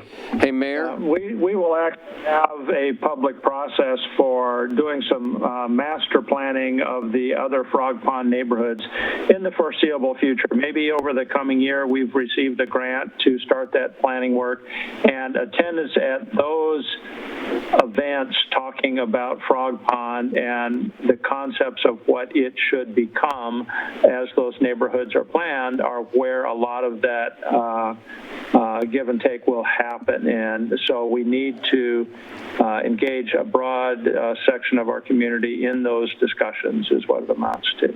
Mayor. Councilor Linda. Before the three that are speaking leave, if they have, I heard them say something about another listening session or engagement session. Yes. If you can give us that information in enough advance, we can help market that for you on our various platforms as well.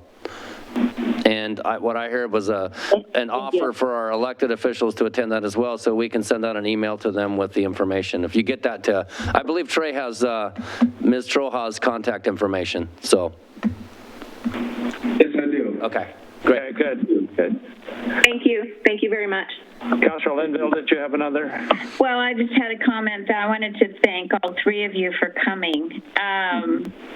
These are certainly not the end of the discussions, but I think they're really wonderful beginnings. And I agree, Leticia, that your comment about listening and then not doing anything is very dangerous for our community.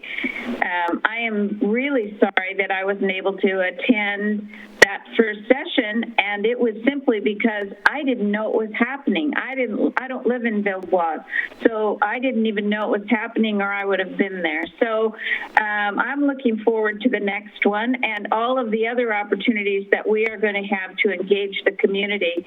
And I would actually support Councillor Lehan's concerns about what we're going to do with Frog Pond. And I would encourage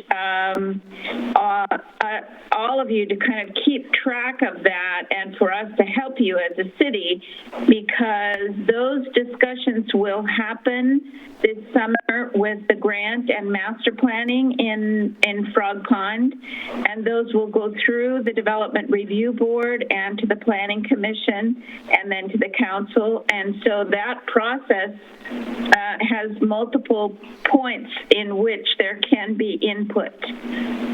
So we want to hear those voices, and I personally am very concerned about the affordability of housing in our community. It is a very, very, and I think rental housing in our community is an unstable form of housing for people who are not able to manage the potential increases that happen in their rent. They need to know what their mortgage is going to be, and it's going to be stable, and that they can afford and stay in their homes. It is, as that video said, it is the way to personal wealth and familial wealth across generations. So that in education. And I spent many years in a Hispanic serving institution in Arizona as an administrator, and I know what education and housing can do for families that are, they're trying to get their children out of the field. So I have a commitment to helping that. So I look forward to the next session that you're going to have, and that you would let us know. And if you come, we'll give you the mic. We'll give you the mic time. All right. Well, thank you very much, everyone. Oh, Councilor Akval, you have a question? Well, I just wanted to make a quick comment and say thank you for coming in and making a presentation of the event that happened in Villebois, but also representing, I think, the care and the respect and the intentional, thoughtful dialogue that is happening in that community, and giving a representation for council and for our entire city for that as well. Also, I wanted to reflect and let you know that, I mean, I think we've all been pulled into this conversation, and so I know, you know, there were the individuals that were able to attend to the meeting in Villebois, but there is a ripple effect, and I have definitely heard conversations between neighbors on my street, and there's a continuation, I think, of this, and these conversations need to happen, and they're important, and each one is significant. So I just want to reflect on the incremental, I guess, steps that are happening all over in the city. So thank you. Thank you for being part of that. Well, thank you. All right. Appreciate it. Are there other testifiers for public input tonight? That's all we have for tonight, Mayor. Okay. We probably should proceed on here. We're at the 9 o'clock hour. We do have some formal business. We also have councilor comments, liaison reports, and meeting announcements coming up. Ms. President Akval. Sure, thank you. I wanted to touch base on some stuff that's happening actually with our school district right now. Being that it's the summertime and maybe we're not all as closely tied to some of the school communities, so I wanted to highlight it and bring that up. There was actually a meeting this evening and also on July 1st, kind of looking at some of the options for this fall, which will of course affect a lot of families in Wilsonville. And it seems that the school districts and schools and teachers all have a very, very large job right now in front of them. So what we can do as families and community members to be listening and responsive to the questions that they have, I think is helpful. So like I said, these 2 meetings have occurred, but it sounded like I attended the July 1st meeting, and it sounds like there's going to be some follow-up information being put out. And I also have seen that on the district website, it's one of the first things that pops up on the that webpage, there is a link to a recording of that meeting in that video presentation. So even if you weren't able to attend either of those, it's probably worth checking out the link to the video recording so that we can all work together on the big tasks that are coming ahead in a few months. And then I wanted to make another comment.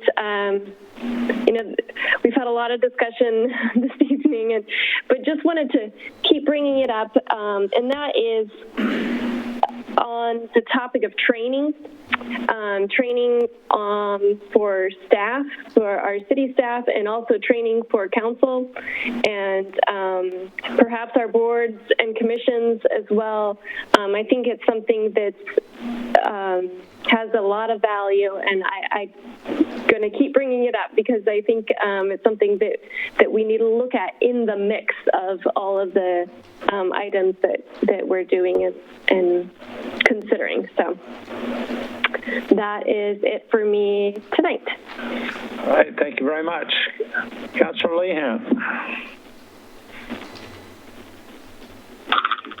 Yes, I know we're running late.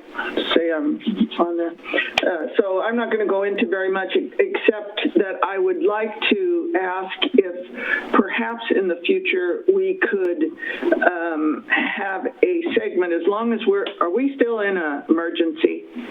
Yes. And we're likely to. As long as we're in emergency.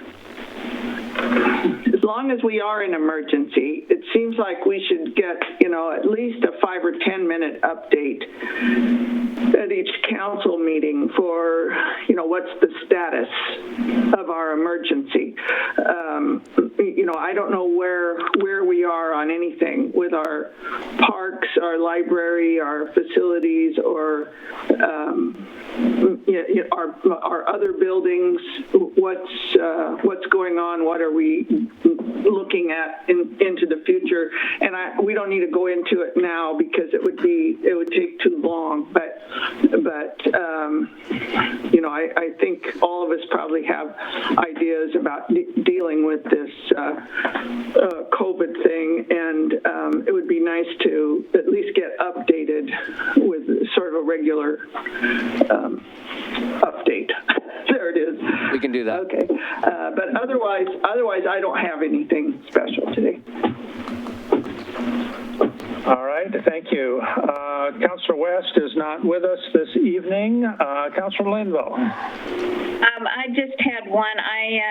I've been attending the monthly French Prairie Forum meetings, and I attended one in between our last meeting, and the focus really was on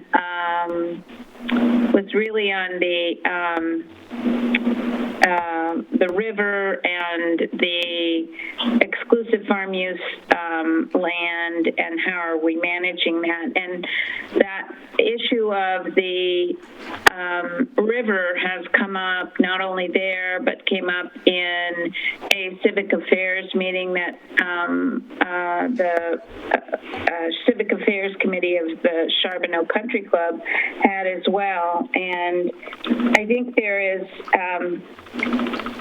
still the concern that I have about what is happening with our river in terms of the surfing, the wave surfing boats, and the erosion of the land and damage to personal property and docks. So I think that's something we need to keep on our screen to be sure that if we have citizens that are being negatively impacted by that use of the river, that we can step in and have an impact on that as well.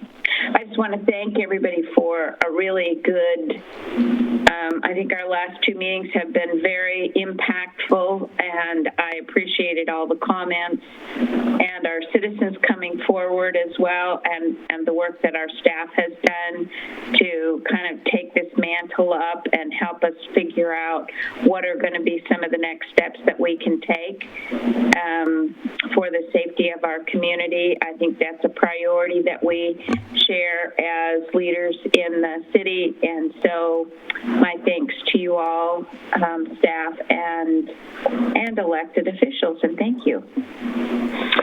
Thank you very much. I do want to mention before we get away from the discussion entirely that this afternoon we received an email from the Westland Wilsonville District School Superintendent, Dr. Ludwig, attaching a copy of a statement that the district has adopted describing their stance on racism, instructional practices, curriculum, policy reviews, and wanting us to know that. There's about a 3-page, fairly extensive description of their policies on all those things. So I do want to acknowledge publicly that the district is working on that, and I need to spend some more time reading through the detail, but we also, as was noted in dialogue earlier, some of the ideas about dealing with issues are closely correlated with educational initiatives and approaches. So it may well be that we will need to be engaged in more collaborative work with the district on this topic also. So with that, I believe we have a consent agenda that's fairly extensive. If I could ask for that to be read. Mr. Cosgrove, are you on your own there? I am serving 2 roles tonight, so let me put on my other hat. Resolution number 2823, a resolution of the City of Wilsonville authorizing the city manager to execute a professional services agreement with Stantec Consulting Services to provide engineering consulting services for the water treatment plant expansion project. Item 2, resolution number 2827, a resolution of the City of Wilsonville authorizing the city manager to execute a construction contract with Knife River Corporation Northwest for construction of the 2020 street maintenance project. Item 3, resolution number 2828, a resolution of the City of Wilsonville authorizing the city manager to execute a personal services agreement contract with Scott Edwards Architecture, LLP, for final design and construction documents services for the Public Works Complex project. Thank you. Council, what's your regard to the consent? I move to approve the consent agenda as read. Thank you. From Councilor Lehan. Is there a second? I'll second. Second from Councilor Agrawal. We have our other vote. All in favor of the motion, please say aye and raise your hands. Aye. It's unanimous. 4 present, no opposition. That brings us to our new business under Resolution 2833. Resolution number 2833, a resolution of the City of Wilsonville authorizing the City of Wilsonville to enter into an intergovernmental agreement with Washington County for reimbursement of small business emergency assistance. And just high level on this one, Mayor, we are being reimbursed, or I believe it's a reimbursement for $62,000 for some of the small grant stuff that we did for businesses in Washington County.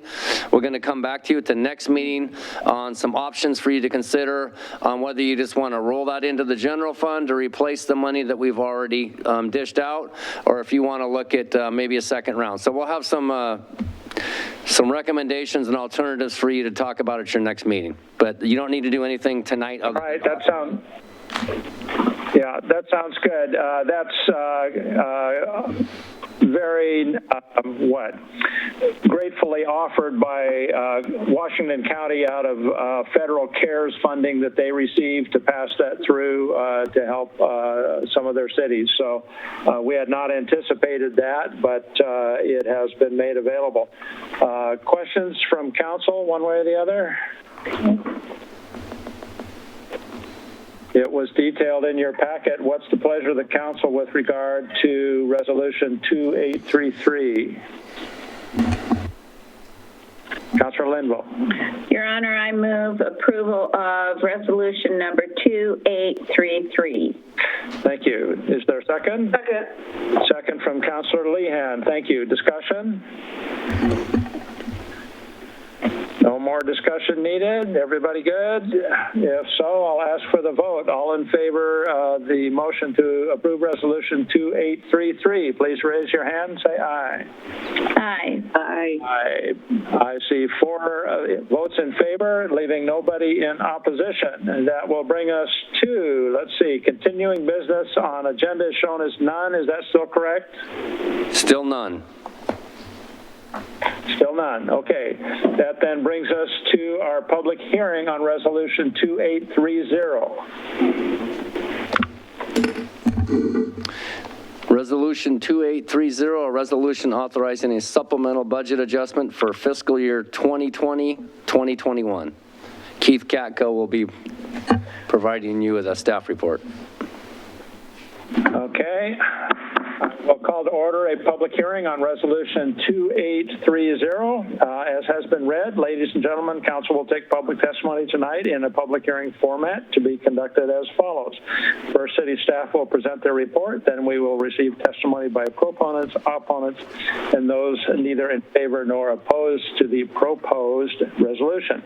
Due to COVID-19 pandemic and Governor Brown's order, this meeting is being held remotely. Information regarding how the public could attend this meeting remotely and give testimony was provided by timely written notice published in the Pamplin Media newspaper, formerly the Wilsonville Spokesman, on the city's website and posted at city buildings.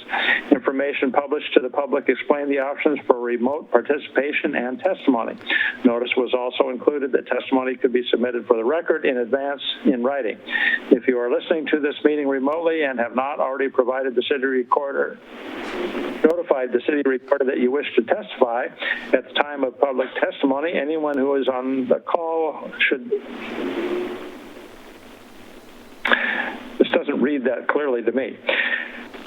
That you wish to testify at the time for public testimony. Anyone who is on the call will be unmuted and asked if they would like to testify. You should respond at that time. For those who respond by stating a desire to testify, you will again be unmuted when your name is called. If you prefer, you may also submit written testimony by email at any time during this meeting by emailing the city recorder at the following address, ci.wilsonville.or.us. This email address can also be found published on the city website. Any testimony sent by email will be read into the record. Please include your name and mailing address for your email testimony. If you are having difficulties with the instructions, you may call the following number for assistance and to gain access to the meeting. Long number, 1-312-626-6799, and enter web ID number 815-3605-6468 when prompted. Please note that long-distance charges may apply. When called to testify, put your full name and address for the record. I request those providing testimony not repeat testimony that has already been given. Simply indicating your agreement with certain prior testimony is entirely sufficient. Mr. Katko. Okay, so yeah, please let me know if you have trouble hearing me. My name is Keith Katko. I'm the city's Assistant Finance Director, and this is a $49,600 budget supplemental adjustment for council review, which, as noted, requires a public hearing prior to approval. Notice for the hearing was published in the Spokesman last week, July 1st, 2020. This request encompasses the budgetary effects of a newly approved union contracts, both for the general services and for the transit department, totaling $407,330, and a PERS rate reduction totaling $357,730 for a net budgetary adjustment of $49,600. And this is allocated to the personnel service budget across the city operating funds as outlined in attachment A on the staff report. The PERS rate reduction is a result of the city's participation in the state employer incentive fund, where the city contributed to the PERS side account last year of $3.4 million, and that was matched 25% by the state, who kicked in $856,583,000 for a total side account balance of $4,282,916. And the total side account is amortized against the UAL, the unfunded actuarial liability, over a 20-year period. So that is, the result of that is the PERS rate reduction that we just incurred for this starting July 1st. So we got that pretty immediate PERS reduction after the contribution. So that is the extent of the budget supplemental. Okay, thank you. Council, any questions for staff with regard to this supplementary budget action? Not seeing any questions at this point in time. We can take public testimony if there is any public testimony wanting to be given. Do we have any callers? No. And no one present either? No. If that's the case, I'm going to close the public hearing and ask council, what would you like to do with, I lost track, resolution 2830? Your Honor, I move to approve resolution number 2830. Thank you. A motion by Councilor Lehan. Is there a second? I'll second that, Your Honor. Second by Councilor Linville. Thank you very much. Discussion?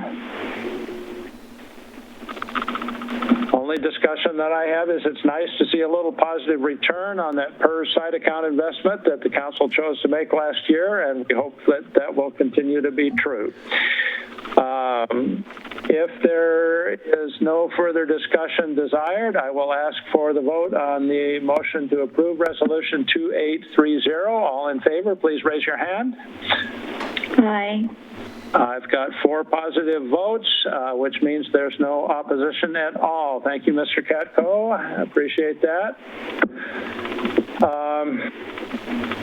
Mr. Cosgrove. I just wanted to acknowledge Councilor Lehan's request for more information on what's going on with facilities. It's ever-changing, and with the governor's orders and possibility of phase 2s, I think it is very important that we keep you all informed on a regular basis. As you know, for the first couple of months, you were getting daily emails from me, and then we kind of fell into this plateau of, you know, nothing's changing. So I will take note of that, Councilor Lehan. I think we did give one update, I think a couple meetings ago, but I think regular updates to you is very important. We can start off with verbal counsel, and then we can maybe go to a written format, and we'll see. We'll figure out what the sweet spot is there. So I took note of that. We'll make sure that we do that ongoing. So I think it's important that we capture the specific requests of the public that have been with us tonight, and we keep track of that as we go forward and probably hear some other ideas. The idea about doing a little research on what other cities might have for something in the way of a citizens police oversight committee would be interesting. I don't know know how much effort that would take to uncover. It strikes me that, cities of, 100 or 200,000 population have different resources than we have at the size we are. And I would be interested in finding some examples that relate probably more closely in size to what we have to work with. But I think they probably are out there somewhere, and we should understand what those are and have that information as part of our discussion available. Councilor Akeball. I guess along those lines as well, as we're having this exploration and continued, discussion with other facets, I think talking with the schools, however that should play out, or if that's something that I can assist with too, or in any way, I think, this has been a focus in the school district for some time, and they've definitely welcomed us into this conversation, in the last while. And so I think it's important to coordinate and talk with them and see their thoughts too, and input that they have already gathered from the community as well. So yeah, I certainly agree with that, though the challenges our school district board is facing right now, trying to figure out how to function this fall in COVID, probably does not leave them bandwidth to say, "Oh, come meet with us." well, true, but I'm heartened by the public comment that we received, right, just today from the superintendent. They're definitely watching this conversation too. So yeah. I think that's important. We should be alert to how to interface with them efficiently and effectively. Well, we do need to interface with them also on the pandemic thing and what we're doing going into the fall with our playgrounds, our sports fields, what they're doing, what we're doing. We need to kind of be coordinated, it would seem. No. It does. Mr. Cosgrove, is there an exploratory avenue that you think we should? Well, I think if you're going to do a listening session, it would make sense to have the school district involved in that. But from the emergency operations standpoint, we do have dialogue with them on facilities. So again, that could just be an update to council and to the community on how we're going to proceed. It is a bit challenging not knowing what's going to happen to schools in the fall. It makes it hard to reopen the economy in any meaningful way if you're a single mother and you don't have any daycare options, right? So there's a larger community conversation that needs to happen. Yeah. If we did hold a listening session here coming up, I wonder if we would want to invite the superintendent or the board chair or somebody. I don't know what would be appropriate there, but it might not hurt for us to put the invitation. Yeah, there's a lot that we've talked about tonight. I don't want to get distracted too much because there's equity, inclusion, and diversity on kind of a more, macro level. And then there's the specific issue of what's going on in the African American community that I don't think we want to lose track of some of the passionate comments that we've heard tonight about police reforms and things that we can do as a local government. So they're not mutually exclusive. We can walk and chew gum at the same time, but I don't want to kind of merge everything together and then we just end up with, a watered down version of what people are expecting in terms of outcomes. Yeah, I understand. And I thought the comment about listening and then not taking action, can be very harmful. At the same time, I'm thinking that taking action before we've listened and fully understand the dynamic is probably not the way to go either. Agree. So, it'll be a balancing act. Yes.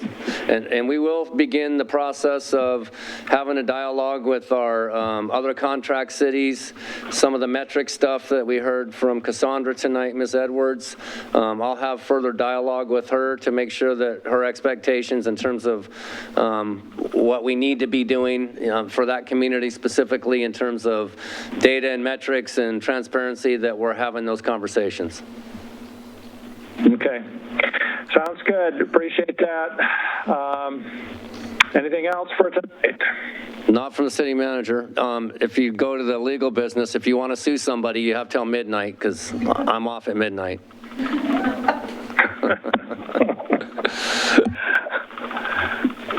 Okay.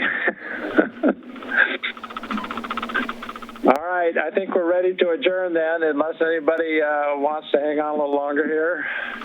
I think I will, what I have is 9:28 p.m. Thank you one and all, and thank you for the thoughtful dialogue again tonight. Have a good evening.